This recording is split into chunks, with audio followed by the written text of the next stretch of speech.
This lighting is literally the worst thing I've ever seen. Or can't see. It's dim. Guys, I've fallen into a hole, and I quite reluctantly am trying to get out of it. So apparently a movie called Cats has just come out. It looks abominable. Catastrophic. But it woke up some memories of 4-year-old me. We got any Barney's Big Adventure fans out there? Greatest Adventure? Something like that.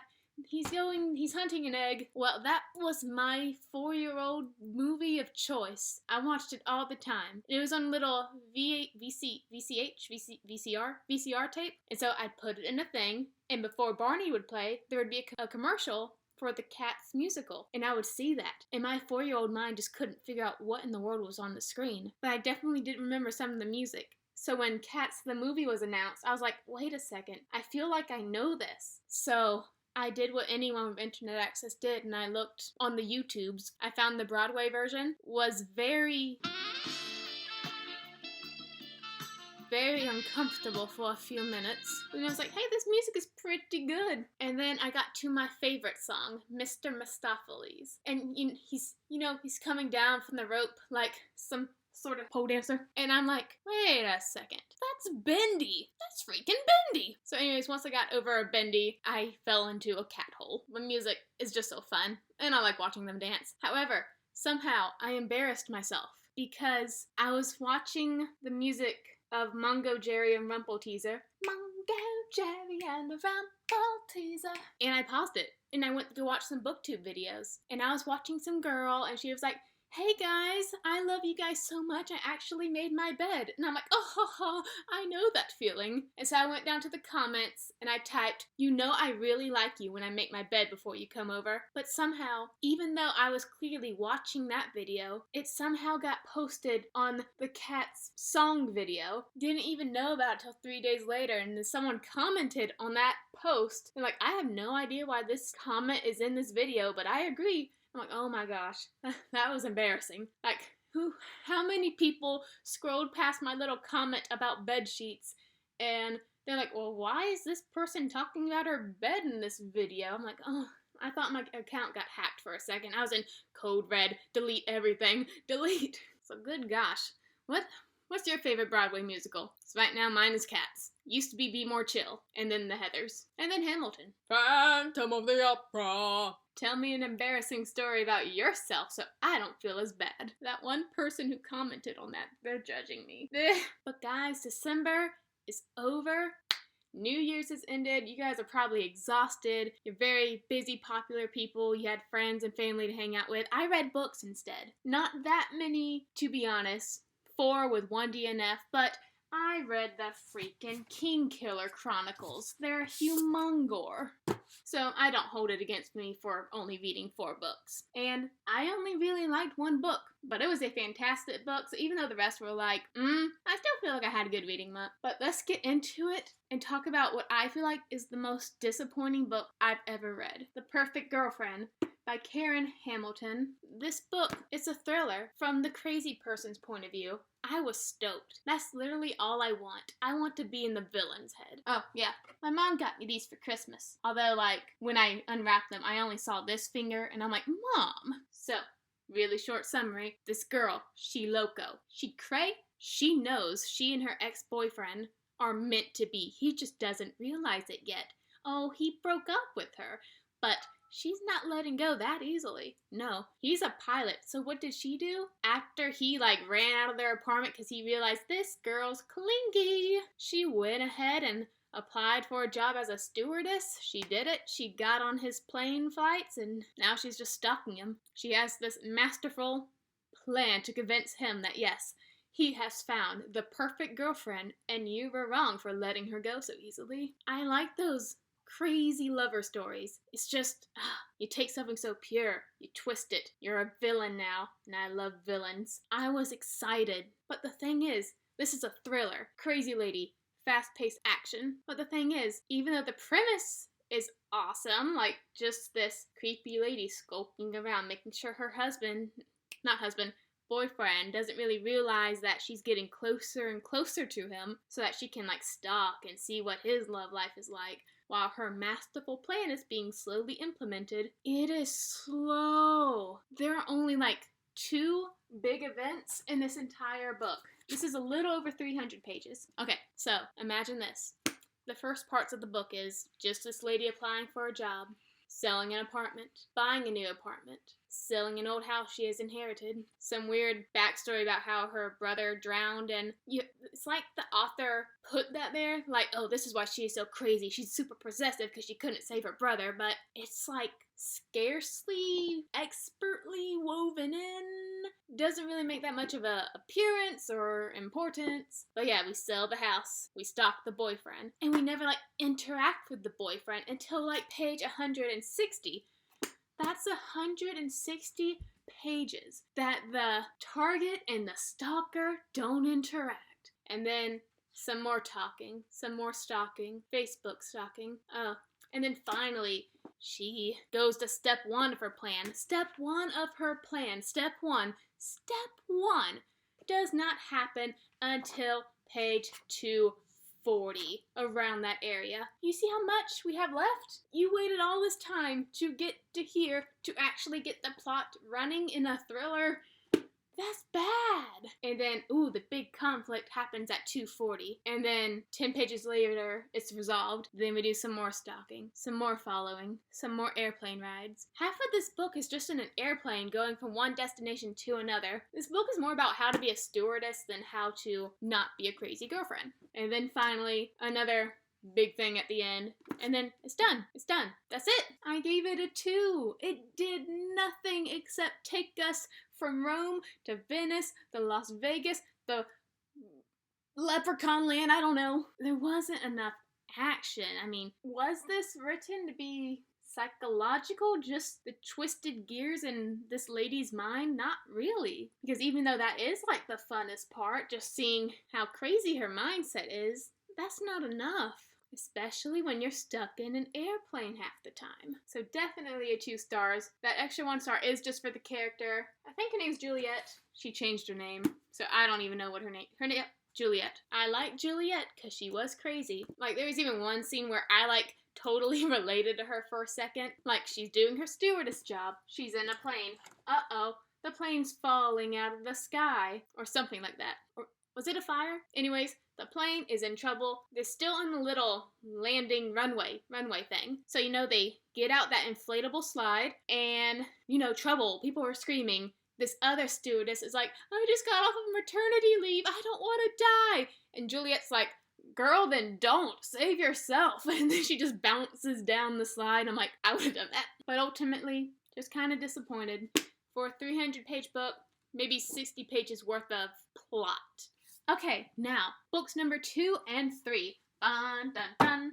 Wait, that's the wrong one. Ba, da, da, dun, dun. This was really good. 5 stars. Kavoth, he's my husband. He's mine. I can't. It has to be straight. There you go. This lighting, it's driving me crazy. Maybe it's just the glares in my eye. No, this lighting's just bad. Okay, so, this is a complicated book that has a super simple summary, okay? This guy, chronicler, he gets robbed on the road. He manages to make his way to a town. In the town, there's an innkeeper. He is a legend who tricked everyone into thinking he died, and he's just hiding. Alias, no one knows him except his apprentice, who is my favorite character. So this guy, chronicler, he's like, hey, you're the legend guy, Kavoth. And Kavoth's like, I'm gonna have to kill you now, because Chronicler's like, no. Instead of killing me, I write stuff. That's my job. Why don't you let me, write the story of your life so you're never forgotten? And Kavoth's like, okay. So this is the story of a story. This is just a legend telling his story to this guy. We start out young, him, being a trooper in this traveling company that does the juggling and the shows and the knife throwing, but they're, the best. Tragedy happens, Kavoth is just cabooted everywhere. Bad things happen to him, good things happen to him. And this is a fantasy and a contemporary, in my opinion. It's both. The magic system is so complex, but Kavoth, he's our little smug, little arrogant wiseacre, and I love him for that. So even though the magic system was really hard for me to understand, it's called sympathy. There's a scene where, he was disagreeing with his teacher, and the teacher's like, well, why don't you teach the lesson? And Kavoth's like, okay. So he gets up on the podium, and he lays everything down, this is how the magic system works. And I'm like, thank you. You did an info dump without making it look like an info dump. Thank you so much. I needed this. And gosh, Kvothe, he is just so much fun. He's a fiery redhead. He has my heart. He has just such good friends. And some things that might be detrimental to this book, which I don't have a problem with, is 1, it's humongous, and 2, it's a fantasy, but this isn't a let's go on a quest fantasy. This is just a guy, an ordinary boy at the start, just living his life until bad things happen. He goes off to a school, and it's literally just him studying, being with his friends, learning how to make money, re-devoting himself to music, falling in love. It's his life. So it might be slow in some places, but that's when just the funny personality Kvothe really picks up. He's great, so he makes everything around him great. There's a rivalry in this book that I absolutely love. Ambrose versus Kvothe. I love those two together. I think we should just lock them up in a cage and see who kills each other first. There's one other character that I like, but 2 times in this book and the next book, she made me kinda... One of the reasons I'll say for another video, but in this book, we meet this girl. Her name is Dina.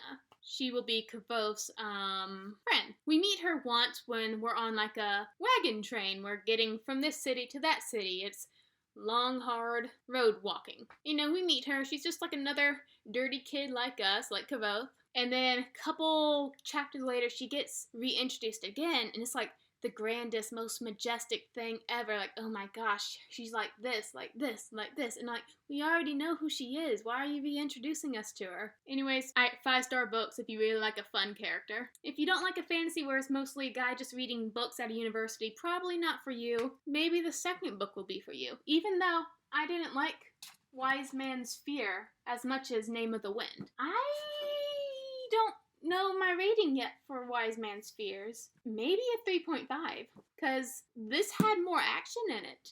Like, tons of action. 1,000 pages worth of action. Exactly 1,000 pages. But to my knowledge, the Kingkiller Chronicles is a trilogy because Chronicler only has 3 days to write the story. And it clearly says the Kingkiller Chronicles, it clearly says, well, if I could speak clearly, it says right here, the Kingkiller Chronicles Day 2, Book 2. So Book 3, you only have 3 days to tell the tale. So the last book hasn't come out yet, and there is so much that needs to be wrapped up in these 2 books that was not at all wrapped up in this book. This was like the fun thriller in it. This is like the fun This is like the fun filler in an anime. Like, oh my gosh, we're out of the university. Oh my gosh, we're going to a new city to help a lord win a wife. We get to show off our musical talent. Oh my gosh, we get to go take down a band of bandits that been highway robberying. Oh my gosh, we get to learn jujitsu with the Adim. Oh my gosh, Florian. Like, a lot was happening in this book. But I would say the only stuff that really mattered to the plot was when he was learning how to fight in the Crazy Fairy. This is going to take a long explanation. There is so much that has to be wrapped up. In the first book, Chronicler, Kvothe, when they were like outside of storytelling, they had to deal with these creepy spider demons that were attacking. We didn't get any resolution about that. There's like this ghost possessing some guy's body that attacked the inn. We didn't get any resolution about that. We know Kvothe has some type of big, humongous beef with the king. Not at all mentioned in this book. I hear something falling. Oh my gosh, don't fall on my head. Scary. You hear that, garage? You hear the garage? I would say this is the first advocate. Is that the word? The first nominee for middle book syndrome that I've ever read. Because it's just a bridge. You're just walking. And even though there's some good action in it, is that the plot? We gotta resolve some things. We have so many mysteries that need to be addressed. Again, I don't mind just hanging out with Kvothe because he's just like an awesome guy. But there was an undeniable sense of just wanting to leave. Not the book, but whatever part of the book we were in. And I feel like I'm in a reverse sort of minority in my opinion. Because, okay, the wise man's fear. What do you think the wise man fears is? What is it? What does a wise man fear? I know the correct answer because I read the book. But when I picked this up, I was like, why do I feel like a wise man's fear is a woman? I was half right. There is this 70-page bout where Kvothe is kidnapped by Florian. When I was reading, I'm like, oh, that's the sex-crazed fairy Murphy Napier was talking about. It's literally 70 pages of lovemaking. Except there was this one cool part where I related to this evil creature called the Calathith. I'm just gonna call him Cthulhu. Basically, the world's most evil creature is sitting in a tree, probably spying on them and their activities. And Kavoth finds this tree that the Cthulhu is sitting in. And the Cthulhu, he's just there. You don't actually see him, but you see that he sorta ripping apart butterfly wings. He's just sprinkling them all over the floor. He's like, don't you like my aesthetic? I like that guy. He was funny. I was actually fine with that entire 70 pages, regardless of what I thought at first, because Florian was actually kind of cool. She made both a shadow cape. We got some cool lore from her, the fairy lore. We got to meet the Cthulhu, who I hope makes a reappearance in the, where'd it go? The third book. But my least favorite part was when he was learning how to fight with the Adim. Now, the Adim is a fantastic, world-building culture. They communicate with their hand gestures, and we get to learn a whole lot about that. But the Adim, they think everybody else outside of their little race is a barbarian because they play music. And Kavoth, he is all about his music, and he can't play music, so he's distressed. And I'm distressed, because you can't take away my music. That's the only reason I didn't like that part, because I was mad they didn't play music. I'm awful. But there's just so much that needs to be wrapped up. It's a filler book. It's still a good book. 3.5, that's good job. But where did we go? Kavoth is a little bit richer, and my favorite character, Bast, has so much to answer for. But it's been 9 years and the third book isn't out yet. So I have to wait a long time more to see what's gonna end and how it's gonna wrap up all neatly, because it needs to. Okay, and to my DNF. The Program by Suzanne Young. I DNF'd this book at about 50 or 60 pages. Why? Because the characters were absolutely nothing. I mean, 50 to 60 pages and you're nothing. You have zero personality. This book is about a world where suicide is an epidemic. It's contagious, especially for teenagers. And if you're caught showing signs of depression or at-risk behavior, they're gonna ship you off to the program, erase your memories, turn you into a clean slate, and you'll come back all happy and memoryless. And I like movies. I like books that messes with people's memories. The mind, amnesia, those are some of my favorite thriller tropes. Even in Pokemon video games. Pokemon Mystery Dungeon. Where's my Grovyle fans? But I didn't care at all if these people survived, if they got their memories wiped. I probably would have preferred if they got their memories wiped. I don't know if they did, because they were so boring. But I can't hate them, because this chick and that guy were literally nothing. You can't hate nothing. It can't offend you. It's just nothing. Come with me. You see this wall? I hate this wall. But this wall, it's so plain, but it does its job. It's there. It holds the place. Keeps everything together. But it's nothing. There's nothing on it. I can't hate it because it's sturdy, but I can't love it. I don't notice it when I walk by. It's just always there. Like those characters. They're nothing. I hate you. So out of my 5-star rating system, the two things that are the most important right out the gate are writing style and characters. If I'm having trouble reading the book, I will put it down. I did that with Into the Drowning Deep. Fascinating story about sirens eating people, but it read like a college textbook, and I hate textbooks in college. I am mostly a character-based reader. I do need plot, as evident with The Perfect Girlfriend. This book has an interesting plot. It has sequels somehow, but I don't want to read it, because I don't like any of you. Go away. Because you're nothing. DNF, to never be returned to again. Okay, to my last book. Don't read this book. Look me in my cold, dead, beady eyes. Don't read this. This book is literally, since I overused the word nothing in the last reveal, it doesn't contribute anything to your enjoyment or life. I wanted to DNF, but I have a special set of videos coming up that I might want to put this book on. This book is, forgive me, Leonard Peacock. However, I call him Leopold because my brain takes Leo and the P, and maybe the O there, and the LD there. Leopold.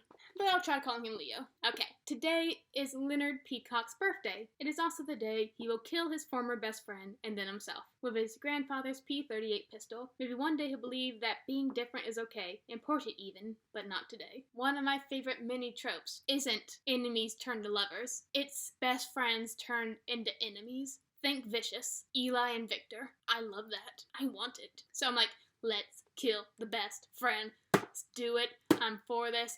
Then I got to the book, and oh my god, I hate this guy. Leopold, Leonard, Leopard, Leper, Loser. I hate him. He's just the most unlikable. Blech. Is this book about this guy hunting down his best friend? No, he has some presents he needs to deliver before he kills himself. So he gives one to his absent mom, sticking it in the fridge for her to eventually find after, she maybe finds his body first. I just dropped it, but I don't care. Zinger! He needs to give a present to the nice old man next door who lets him watch black and white movies with him. He needs to give a present to his friend who plays violin. He needs to give a present to his favorite teacher. And then he needs to give a present to the Christian girl waving flyers on the street down there. Okay, this book is 280 pages. 200 of these pages is him handing out presents. Not a bad thing if you like the character, which I don't. I'm only here because I want to know why he wants to kill his best friend. We do, and okay, alright, go ahead and kill him. But the thing is, I did not care if Leonard Poe died, because he was awful. He's argumentative, he's crazy, no one likes him, and I don't like him either. It ends in such a too. Like, you have the stakes of a murder-suicide, and your ending just rolls into the dust like a dead tumbleweed who doesn't even care to tumble anymore. What was this about then? Why were we even here? My least favorite part, was, Leopold is going to hand his present to the old guy, but then we get interrupted by a letter. And this letter is written from like some sort of dystopian future, and I'm like, oh my gosh, this is like again but better. You are putting time travel where time travel does not belong. I do not want to read about some time traveling letter stuff. But no, turns out those are just Leopold's own letters that are just part of his little therapy exercises. Hey, write to yourself from the future, from the people you will eventually meet, so that you'll want to meet them and not kill yourself. That was better. They still interrupted the flow of the story, because did I care about Leopold's future? No. Except that he had a dolphin named Horatio. I advocate dolphins. And Horatio. Hamlet, we get introduced to all those characters that we give presents to without like any resolution of how their lives are going. Because, like I said, Tumbleweed just decides to give up. There's no resolution. It's an empty book. Nothing changes. It's just bad. And there was one thing that I kind of like, but then it turned to dislike. Okay, stereotypes. This might get prickly, so quickly. Think of a stereotype for a gay male. Quickly. First one, in America. Think. Flamboyant? Okay, no, not in this book. We have a gay male, he's down to earth. Super chill guy. Nice guy. Real inspirational figure. Okay, great. Break the stereotype. Move on. Another stereotype. Brown guy from the Middle East. Quickly. You're in America? ISIS. Terrorist. No, not in this book. Meet Babbitt. He's our violin-playing best friend. Great. Showing different varieties of people. Great. Now, move on. Next stereotype. Christian. First stereotype. Think fast. Bible thumper. Won't talk about anything else. Okay. No. We gotta meet this girl. Bible thumper. That's just, oh my gosh, I hated this girl so much, and I'm a Christian. I hated her. We had this pattern of the people who have these stereotypes, shattering them. Then you move on. Next guy, shatter the stereotype. Next girl. Oh, you just tripped down that hole, buddy. You know, if this was just this one-off character we never talked about again, fine. But she is a main character. She's like the third star of the show. And she's annoying. So, that last present that Leopold needs to give is to this girl that he sees every day, handing out flyers for her church on the road. She's like, Jesus loves you. Jesus loves you. Jesus loves you. Leopold's like, you're an idiot, but I think you hot. Leopold is determined that this girl will kiss him before he kills himself. So, from page 129 to about 50 to 60 pages later, we're stuck with her. She is annoying. This is a 270-page book. You devote 60 pages to one character, two characters, Leopold and this chick, that no one likes. Why are we here? Why is Leopold here? There's also the part where, like, Leopold, puts himself upon her without her permission. That's your protagonist. Hey guys, it's editor Casey. It's like currently 5 a.m. right now, so I'm trying to keep my voice down. So I just went back through that whole little review for Forgive Me Leonard Peacock, and I just don't think I actually got to the point of what I'm trying to say in this part. Like, I think this book was really trying to be deep, and instead of like trying to give an actual personality to this girl, he just like assigns her the most basic, like, Jesus saves, you need to accept Jesus right now sort of spiel. That's like the most cliche things to talk about, instead of actually making a debate between an atheist and a Christian, which could have been awesome, could have been deep. Instead, you just have Leonard going, oh, if I wanted to, I could totally destroy your religion right now. Well, then go ahead and do it. Do something interesting, please. Instead of him just like picking on her because of her faith, you could have had a dialogue. And then the girl was just putting out the most basic information out there, and it just wasn't enjoyable. And it just made for a really flat character for this girl, and she was annoying. I'm just ready to get rid of this book. It was the garbage. You mean we're not going to try to expand on this character we're spending so much time with? We're just going to make her as annoying as possible just to hammer in that she's stupid? You were doing so well with the first two, but not the third. You did bad. Oh gosh, this video is long. I thought it'd be shorter because I read so few books. So, to recap, let's do this super fast. Boring, horrible, unlikable, tumbleweed that eventually stops tumbling because it has no motivation to tumble. Disappointing because it's a thriller with a super slow plot that only like peeks up its head from the little flatlining abyss it spurned from. I don't know what I'm talking about, just don't read it. Very good. Fantasy contemporary. I liked it. DNFed because all the characters are blank walls. And complicated feelings, filler, still likable, more actiony, but we gotta wrap this story up somehow. And guys, for January, I am reading the Illuminae Files, and let me tell you, see how far I am? I hardly know what's going on. This book is so hard to follow along to. Like, it's fun, the characters are fun and funny, but am I supposed to read all these names in the casualty report? I don't know if I like this format. Like, it's a great format, it looks fun, but I'm just having trouble picturing everything. Like, we're in data logs. Like, I don't think they're going to reiterate, oh, this is the universe we live in, these are the planets we come from. There's barely any world building, so I don't know where I'm at. There's 3 different ships in the story. Alexander, Copernicus, Hypatia, and it's hard remembering who's on which ship, who that person is, because the only time we're introduced to people is in like chat rooms. So they have like their code names and they have their real names, and I can't remember who's who. It's just super hard, but it's still fun for now. We'll see how it ends. I'm also reading Ninth House by Leigh Bardugo. Same thing. I'm like 40 pages in. I don't know what's happening. I just know that Yale is apparently a demonic place, and I'm never gonna go. Not never gonna go. Way to go. Double negative. Great. Also, Dark Matter. I liked Recursion by Blake Crouch, so I'm like, I need to read this book. Basically, this man wakes up, he has memories of an old life, but now he's like, that's not my wife, those aren't my kids, what's happening? He has to find out what's up. And I heard some fun things about this book. So I read Recursion, loved the plot. It made time travel, one of my least favorite tropes, likable. One little point, a lot of reviewers have said that they don't like the characters. Actually, no, that's wrong. They love the characters because they're more like fleshed out than in this book. However, I disliked the characters, and I didn't felt like they had any sort of personality. And they're like, oh, the characters are so much better than Dark Matter. And I'm like, I wonder what I'll think of these characters, if I didn't like the other characters who are supposedly better. So January so far, it's interesting. I have no real concrete thoughts yet. Guys, I have some exciting news. It's 2020. I've read all the 2019 books. So do you know what time it is? January is going to be a fun month for you because it's time I rant on everything I liked and hated. All the top 5 worst and top 5 best male characters, best female, worst male. It's all coming out, so stay tuned because there will be rants, and then there will be me gushing, especially the top 5 best male characters, aka my harem of husbands. So it's time to start filming that. You guys write down what you're reading in the comments below, and I will silently judge your reading taste from beyond the screen. So long, mateys. Don't read these books. Bye-bye. I just thought of something putting this book up on the shelf.